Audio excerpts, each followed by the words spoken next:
Hello, I'm Wilma, and I'm a recovering addict, and this is Inside Addiction. Well, tell me how it was growing up. Growing up for me, I'm the second of five children, second oldest of five children, and I grew up in Barbados. At 2.5 years old, I was sent to my aunt's, which was my mother's aunt's, because my mother couldn't take care of me, so I was sent to my mother's aunt, and my aunt took care of me, sent me to school. I remember my first day of going to kindergarten. My aunt was a seamstress, so she always really dressed me up very well.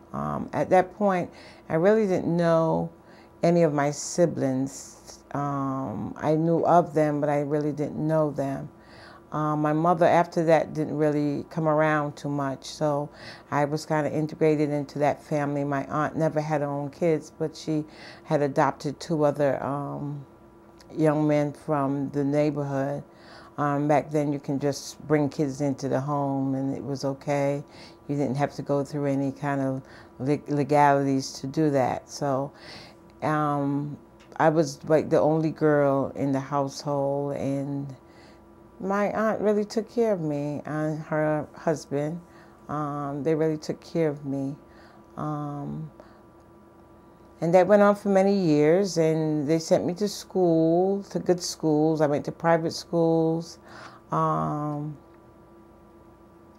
uh, she was like really on a health kick, so I ate very well, exercised, and she was very special kind of woman, and she took great pleasure in what she did for me as a little girl.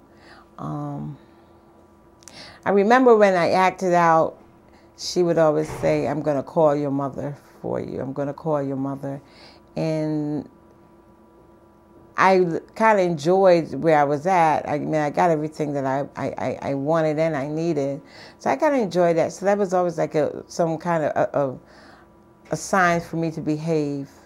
And as I got older, she was also very strict. She was very strict, very picky about the company that I kept.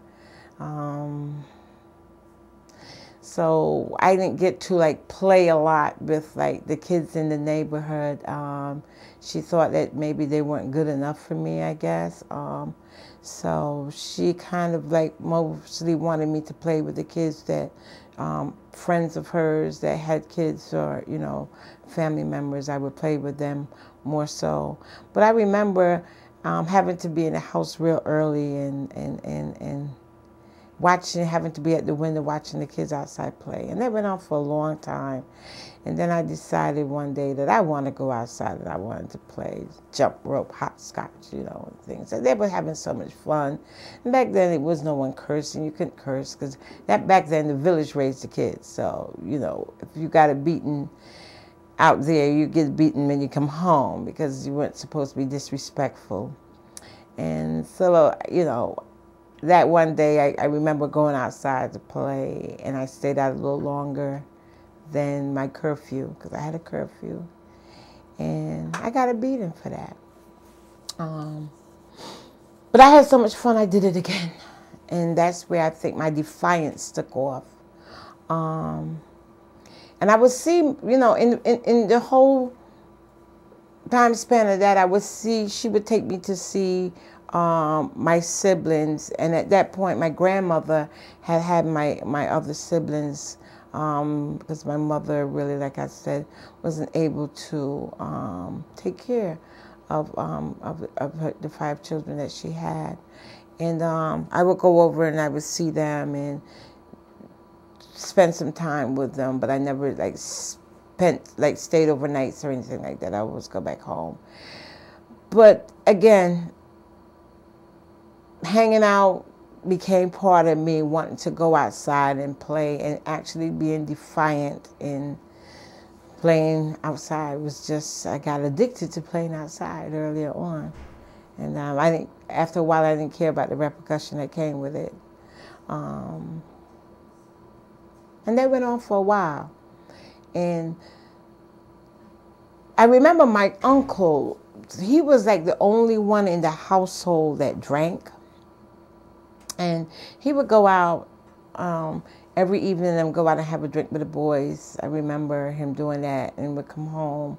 But there was no violence or anything like that in the house. So they came back very quiet, very calm.